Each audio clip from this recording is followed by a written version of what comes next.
Welcome to From Caving In to Crushing It, the podcast for those who find themselves immersed in adversity and choose to write their story instead of having others write it for them.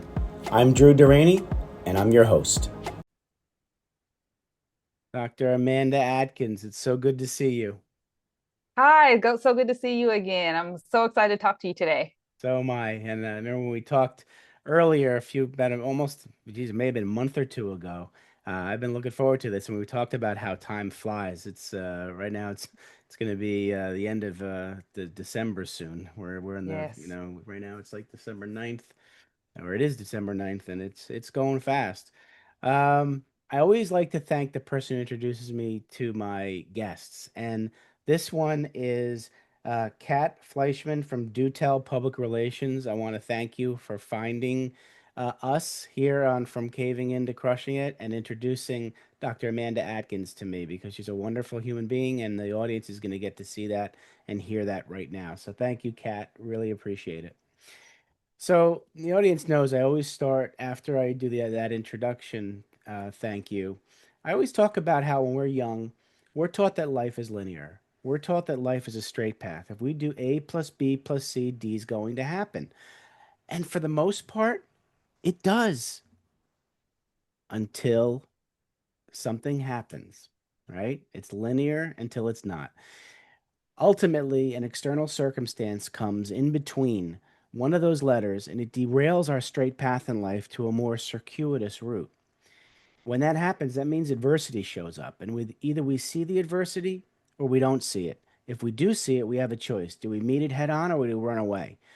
And with that scenario, I basically say there's three types of people out there, three types of men, three types of women. So with this episode today, I'm going to say there's three types of women out there. You have woman number one who has so many blind spots. She does not see that adversity. She just sees it as life going the way she was told to live it, and she doesn't change anything. And I don't have woman number one on this show. Then you have woman number two. Woman number two sees the adversity, yet she says the adversity is a barrier because she's the victim. Everybody else is to blame. Life's doing it to her, and she can't change anything. It is what it is. So she doesn't change anything. And you know what? On her deathbed, she has a ton of regrets. I don't have woman number two on the show either. I have woman number three on the show, like Dr. Amanda Atkins. Woman number three has a heightened self-awareness. She sees the adversity and she says, "Hold on, I am sick and tired of being sick and tired. This adversity is not a barrier; it's an opportunity for me to do something different, take massive action, and become a stronger woman on the other side." So, with that, Dr. Atkins, if you could reach back as far as you need to for that defining moment, whether it was the tap on the shoulder, the whisper in the ear, or like what I needed, a 2x4 upside my head, that transformed you from woman number one or two or both to the woman you are now, and how that transformation impacted you personally and then professionally. Care to share? Yes. So, the way you put it, I would never have thought that my story would be something that would transfer my life to what I'm doing today. And I always go back to my own personal health story because I'm in healthcare. But it was when I was a freshman in high school, and at the time it was in the 90s. I grew up in Indiana, and I had to get on the scale because they wanted us to weigh us and do our BMI and all that kind of stuff. And I weighed 199 pounds as like a 13 to 14-year-old girl. Wow. And that was so defining for me because I tell people, like, if it was already like 205, it probably wouldn't have meant as much, or if it was like 190. But because it was right there on that cusp of changing from one to two, it was like, oh my gosh, what am I doing? And I had already knew that I wanted to become a physician back in the sixth grade. So I was like, okay, yeah, I want to do that just because of the way the human body worked. But at that time, it was like more about my own health. Like, what am I going to do to actually change my own health? So I'm not one of those doctors that's sitting there at 300 pounds saying you need to lose weight because your blood pressure is too high, Right. right? And at that time, I didn't know that that was going to be my story. Like, I was like, I just didn't want to, get heavier. I did not want to feel as bad as I did. I did not want to necessarily have the illnesses that ran in my family, like diabetes and high blood pressure, because I would see like my grandmother's going through surgery.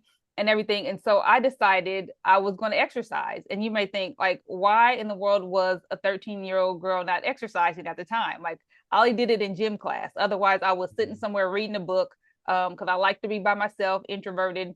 Mm. And I was like, okay, I'm going to do exercising. And that helped me to lose some weight. But then what the big defining moment after that was came like 3 years later. I was like at the end of my junior year, I decided to become a vegetarian. Okay. And again, this was in the 90s in Indiana. Vegetarianism, veganism was not something that we knew much about at the Right. time. At least I didn't. Right. And my father was a meat delivery truck driver at the time. So Oh we my had goodness. bacon, bologna, sausage, hot dogs. Like hot dogs was a staple at every single birthday party. Like people knew when they came to our house for birthday parties, they were Mhm. having hot dogs, right? Right. And so again, I didn't know it at the time, but like that was a defining moment for me Mhm. because now later on I talk about plant-based eating to help people, prevent and reverse chronic illnesses. But Mhm. it was that moment for myself that I decided I'm going to do something different for my own health. And again, it was more of like I just wanted to do better. I wanted to feel better. I didn't know Right. what it was going to end up like. I didn't know how long I was going to do it. And here, 3 decades later, I am still carrying on a vegan, vegetarian, plant-based eating habit and exercising on a regular basis, Right. and then helping others learn about the same thing. So it's amazing of how life turns out because that would have not been my story. Like I wanted to be a cardiologist at first because I just like the way the heart worked, and Right. that because that was the moment that in sixth grade that we learned about the cardiovascular system. Right. But it was my own health and my own defining change in my own health that made me want to switch over to doing lifestyle medicine. So Wow. I yeah. love that. I love that story, and I'm curious how supportive Dad was when you said you want to be a vegetarian. He delivered meat. Yeah. What was that? How was that? So I tell people that I don't remember Mm, exactly like what the conversation was. I just know that they were like, both my mom and dad were like, well, you're just going to have to figure it out. It wasn't like they're like, well, you can't do that. You're not going to do that. It's right. like you're Right. going to figure it out. I was the youngest of the three at the Okay. time in the household, so they're like, whatever. You're just going to do what you want to do. But he still, brought meat home. I just decided not to eat it. But I tell people I don't think that they were not supportive because I think that would have stuck out to me because Right. I know I'm a very sensitive person, and if somebody would have said, you have to eat meat, you got to do this, you got to do that, that probably would have stuck in my mind a bit Mm, more. But right. I don't think that was the case, and even now, like my dad, he still likes to eat those foods, and we're trying to still work on him to change that habit. But Right. but it's kind of funny. But I don't remember that they were saying that they weren't supportive. But I was thinking at the time it would have been more dramatic, I think, Right. but it wasn't. It's just like I just pick out the meat and I'll do what I can in the meantime. Yeah. Well, I give you credit at that young an age. And I can understand when you see the scale right at that tipping point, that's going to stick in your mind and not, you're not going to want to go over the edge. Um, what was the first thing once you decided, like, how did you decide vegetarian in the 90s in Indiana? Like, had you read about it? Had other people talked about it? How did that, just curious how that came up. Yeah, so my cousin, who I love dearly, she was a vegetarian Okay. also. She was in Indiana, but the biggest difference between me and her, like she was an athlete, like she already did things her own way and was Right. like different in that way. So people expected that from her. Like they're like, okay. But I was looking at her like, okay, she was an athlete, she was in shape, and like she knew she was doing Hmm. she's only 2 years older than me, so it's not Okay. like she was out in the medical field or something and knew about that. But it was just Right. like I saw how her body frame was and I wanted to model that. Hmm. And so I was like, okay, I'll try this and see, what actually turns out from it. So um That's great though. Many of us, when we want to change something, we don't look to people who already excelled and done well in that area. We'll just ask somebody in our family mhm, who is just, I ask, let's ask mom and dad. If they've not executed it though, that's not the best person to ask because they're probably going to say something different just to protect you. So the fact that right. you found somebody and happened to be within the family who had already done it, been there, done that, and you Mhm. said, I want to be like that. I give you credit for doing that, and here we are. So what was the biggest, I assume just the biggest change was just not eating meat, but was it that easy just to stop and find the foods you liked that met what your new guidelines were? So no, because people ask me like, how did you know what to eat? And I was Yeah. like, I didn't. Okay. What I did was I would eat the foods that I normally eat and just take the meat out. So Okay. it's funny that I'll tell people my favorite meal at the time was a Big Mac with no meat. So like I said, I didn't know how to put together veggies and things and Hmm. cook my own meals. I Right. still went to the places I went and I just said, don't put meat on Oh this. my goodness. The Big So Mac and no meat. I love that one. yes, and people were surprised. Like it's a very good sandwich. I know. Wait, I still like that. so when you take the meat out, what's left? You got the onions, you got the special sauce. Actually, The if you special sauce, the cheese, the lettuce, bread, cheese. and yeah, and the lettuce. Like I think it's the special sauce that really did it for me because I was like, it wasn't just like ketchup and mayonnaise. It was that No, it special was, sauce so I love that it. got it there. I love So Imagine if you would be the spokesperson for McDonald's without the meat. That'd be kind of funny. Like, but so seriously, once you then, as you got older, I'm sure then you learned what was healthy to eat and what was best for you because you don't want to lose muscle mass, you don't want to lose all that kind of stuff. So, what did you finally do to actually get an idea of what's a balanced diet that's going to be healthy for you long term? yes. So you'll be surprised that Okay. it was not anytime soon that I did that. Okay. So All it right. was actually after I finished med school and residency because before I would Really? just yes, I would still just eat things that I would find that were did not have meat in there. Okay. I did not know how to put meals together and All right. actually get a healthy diet. So again, most of the things that came out of what I do now is to actually find things for myself that was Okay. healthy. All right. But I did start eating like more vegetables. But as I went through med school, they had more of like vegan substitutes, like Okay. meat substitutes All right. that were coming out. So I would do that All to right. get things. And you lost the weight, obviously, at a young age. You were able to lose the weight that way. Anyway, Yes. and I'm sure it was a lot your mindset. You were determined to lose the weight, so the determination led to the resiliency and the consistency, and then you were just be careful with what you ate. So I can understand that. Um, so now you're putting that to practice in your medical practice. So what was the best thing you learned in medical school that could help you excel in this type of field? Nothing. Nothing. I'm not surprised. Okay, this is interesting. You okay? So All right. so people ask that like we do not learn about nutrition in med school. That's changing now. So Okay. I graduated in 2005. So All right. nutrition was maybe one lecture in biochem. Wow. That was it, right? Because what we learned is how the body normally worked, the pathology that can occur, and then what treatment options that actually we could actually Okay. prescribe, right? Uh-huh. They're doing better now, I can Good. I hope say, so. years later. But it wasn't until after I finished and went and did like continual medical education courses, Right. and I was interested in nutrition and actually took a course with the Mayo Clinic with nutrition that actually learned more Okay. about different aspects of nutrition to actually implement those things to my diet. And that's when I actually started eating healthy vegan or healthy Okay. vegetarianism. Yeah. Because before I tell people I was just a junk food vegetarian, I would just not eat meat and still eat a lot of processed foods. My favorite foods were Coca-Cola and Doritos. Oh, okay. So so it still was out there, and it was Yeah. late, like I said, later on after I Right. finished through everything of like when I decided to eat healthy. And I Okay. always like to give props to one of my patients. Oh, yeah. He was an older gentleman that actually told me about Dr. Joel Furman, who is a nutritarian, and he gave me the title of his book, Eat to Live, and I actually Okay. got that book and then started to learn about actually how to eat better to actually prevent chronic illnesses. Because again, that was more my long term goal. So Right. initially, I Right. wanted to lose weight, and Hmm. then I wanted to make sure I did not come down with like diabetes and high blood pressure and heart Right. disease that ran in my family. So, Right. Yeah, something chronic. mm-hmm. For the layperson out there, what is the difference between vegetarian and vegan? Okay, so vegetarian is you don't eat meat, but you still eat animal products. So you still have dairy, eggs, cheese, things of that nature.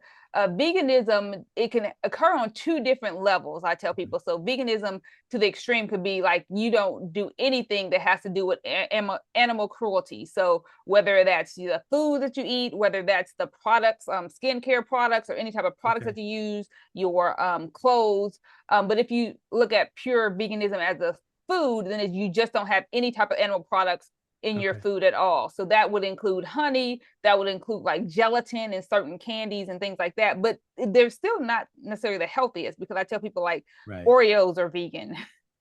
There's nothing healthy Interesting. about Yeah. Well, Oreos. good point. Good point. Yeah. Yeah. Because you think the So cream, you think the filling is cream or dairy, but it's not. it's I, not. I don't know Okay. what it is, but it's not. Certainly not. It's not. Oh my gosh. So tell me what the best success story you have for one of your patients is. So one that I can think of is a lady that had high blood pressure, and she's been dealing with this for a while. Mhm. And she finally was given medication by her doctor.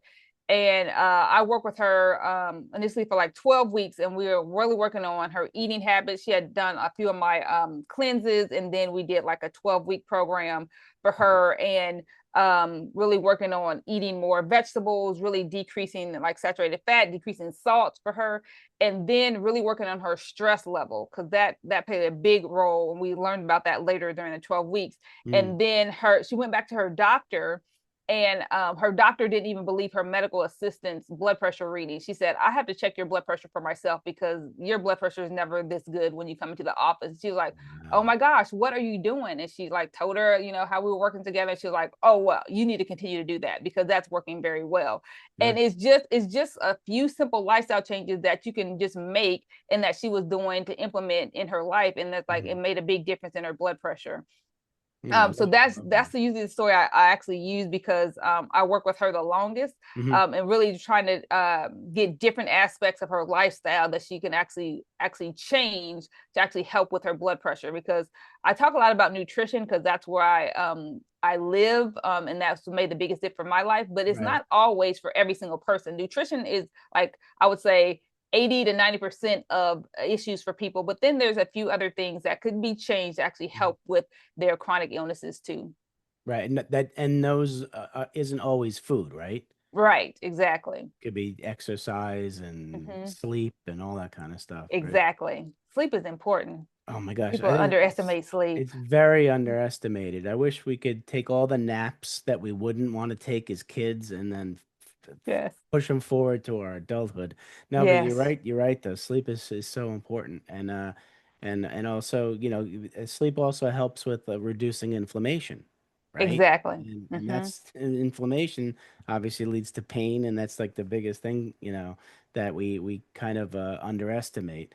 Yep. So when you were in practice, did you get your MD or your DO? MD. Okay, what is the difference between an MD and a DO? DO, they do more manipulation type type care. So like osteopathic stuff. So like chiropractic. So Okay, you actually the mix of like medical and chiropractor. And then they also learn more holistic type care okay, than we do in like MD. As far as practicing, they can do everything that an MD does. Only mm, in the US though, hmm, their degree is not recognized outside of the US. So that's right, the biggest thing that I've heard the difference. I right, never went to DO school, didn't even yeah, know it existed until I was actually out in practice, and people are interesting. like, "Oh, they're in DO," and I was like, Okay. "Oh, okay, what is that?" So yeah, I had to ask them, what was the difference. Well, But a lot yeah, of people like to see them, especially in primary care, right, because they offer things besides medication, right? A lot right, of people don't want to just mm, do medication; they want to do right.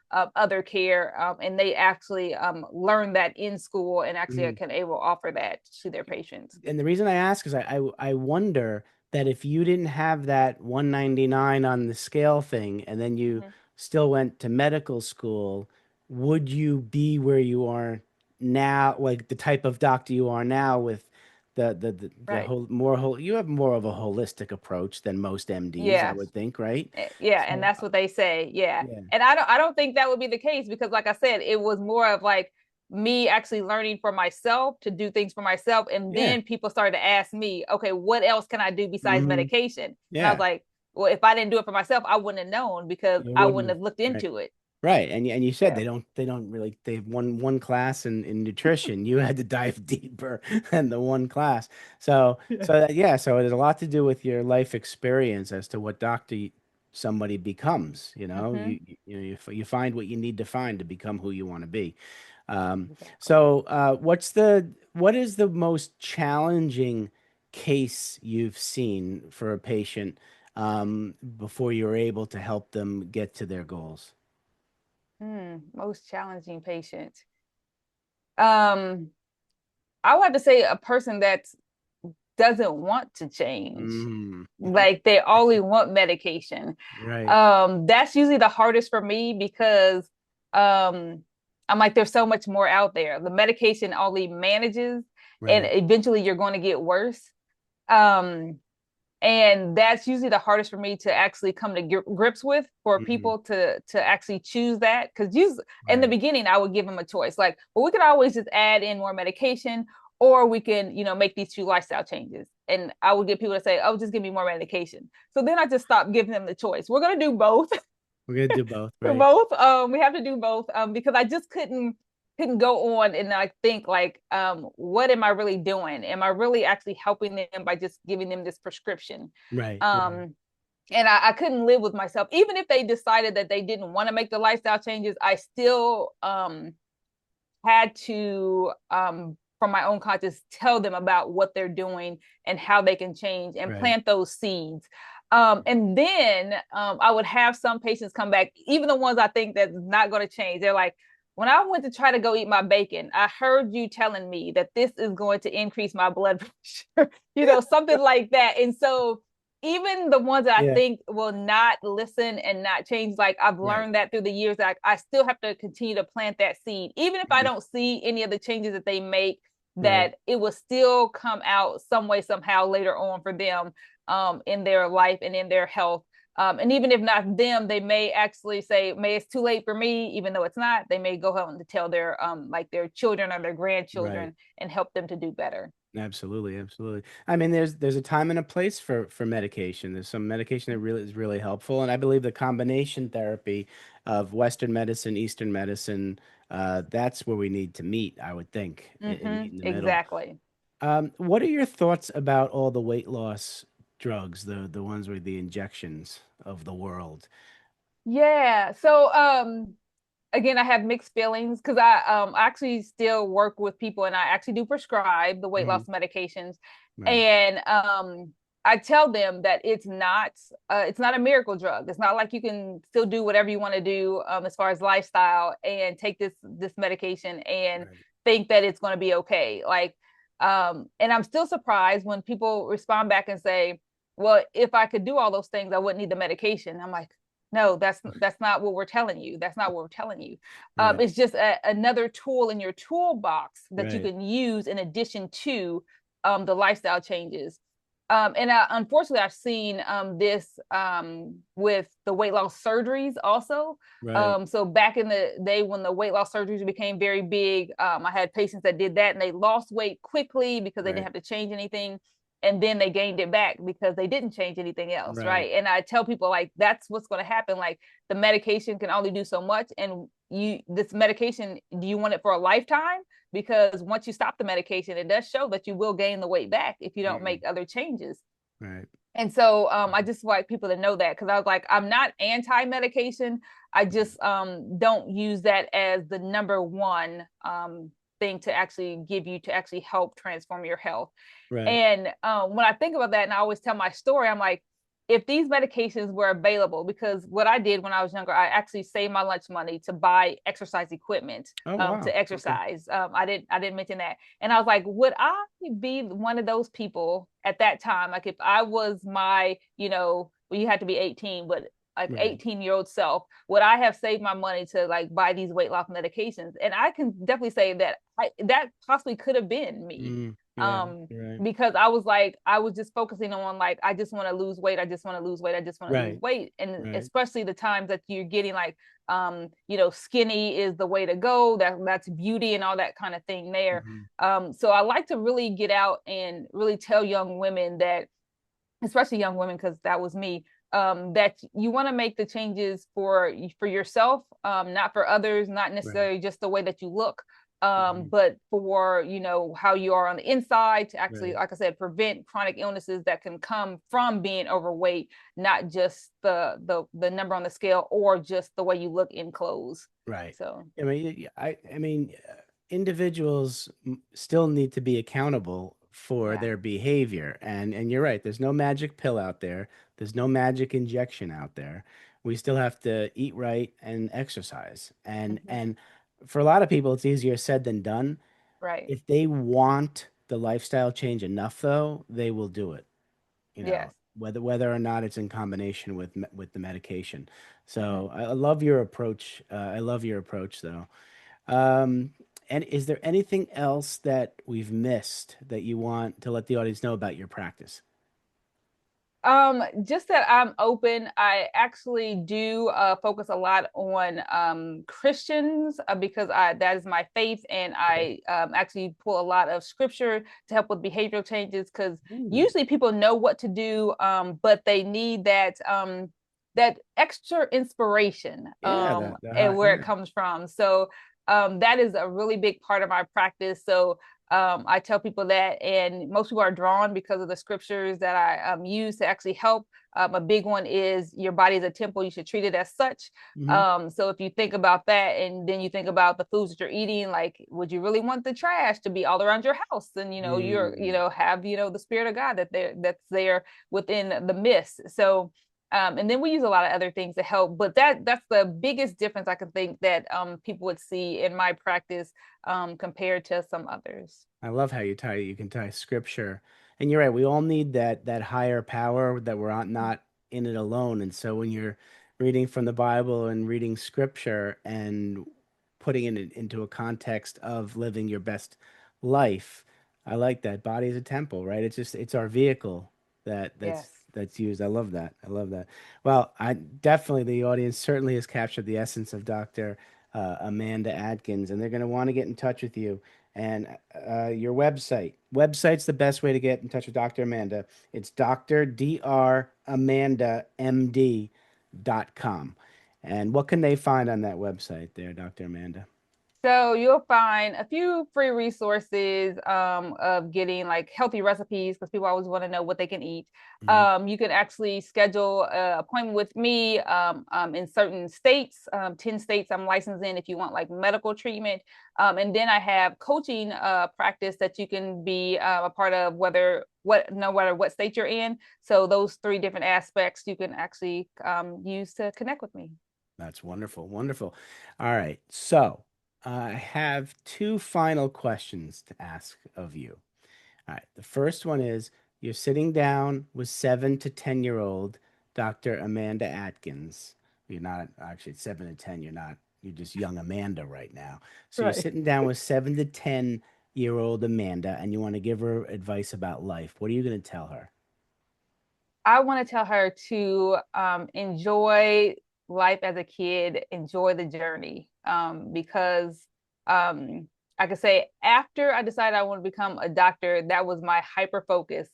And not to say I didn't have a good childhood, but I was just so focused on getting to a certain point in life that I feel like now that I didn't enjoy the journey along the way. I didn't enjoy a lot of things that people enjoy as they go through life. And so that knowing that you're going to get there, you're going to get to where Hmm. you need to go. Hmm. There's no need to box yourself into one aspect of life and not think about all the other aspects of life Right. that makes life enjoyable. So have fun, laugh a lot. I love Um, that. I love that. yeah, because I was so serious. Like my family still laugh at me at some of the pictures because of my serious face. But yeah, laugh a lot, which I'm still trying to do now. Laugh a lot and have fun. That's wonderful. And knowing that life is going to work out where you should be. at 7 to 10, I never thought that I would be a doctor. I didn't decide to become a doctor until I was like 11 or 12. So, like I said, life will turn out like it's supposed to, but just enjoy the journey along the way. I love it. All right. So now you're sitting down with young entrepreneur, young businesswoman, Amanda Adkins. What advice in business are you going to give her? That your voice matters. Again, I am introvert at heart. I was a person that did not like to speak. And the more that you get your voice out there, the more you will hear that your voice needs to be heard. And don't wait.